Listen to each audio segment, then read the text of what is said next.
U.S. could run out of money in just 5 days. Today, the Republican-controlled House will vote on a bipartisan agreement to suspend the nation's borrowing limit and avoid economic disaster. Thanks for being here at 6 a.m. I'm Eric Connors. And I'm Dana Marie McNichol, filling in for Netta Arampur. So as of this morning, there's still some strong opposition to the deal. That's why CBS 8's Chris Groh, he's joining us in studio working for your wallet to really explain to us the impact it'll have if the bill doesn't make it to the president's desk. Chris? Huge economic impacts here if this does indeed not make it to the president's desk. And here's the thing, we're seeing opposition from both sides, both political parties saying, hey, this is either too much of a cut or this is not going far enough. So it is going to go down to the wire here. We'll finally get a House vote, but many are wondering, how is it going to shake out?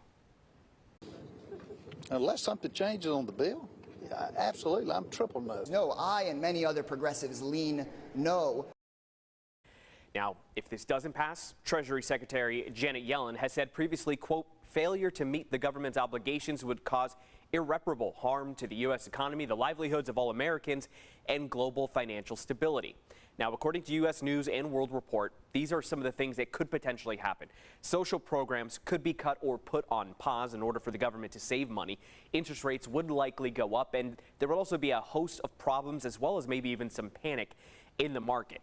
Now, let's take a look at what some of the biggest changes will be to your wallet, especially if you qualify for some of these programs, if this does indeed make it to President Biden's desk. Let's start with food stamps. The agreement in place would actually put in work requirements for food stamps for older Americans. It would extend that age limit. So those 55 and older without children would be required to work or be in a training program for at least 80 hours a month.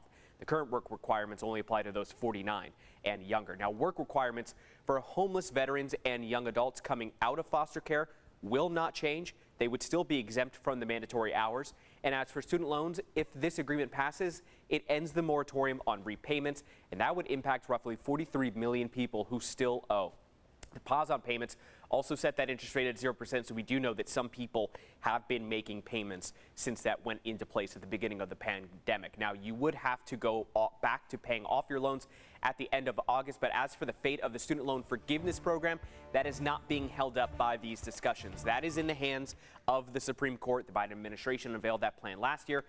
To refresh some of you, it does forgive up to $10,000 in student loans for eligible borrowers earning less than $125,000, and it would forgive $20,000 of loans for those eligible for Pell Grant recipients. Eric?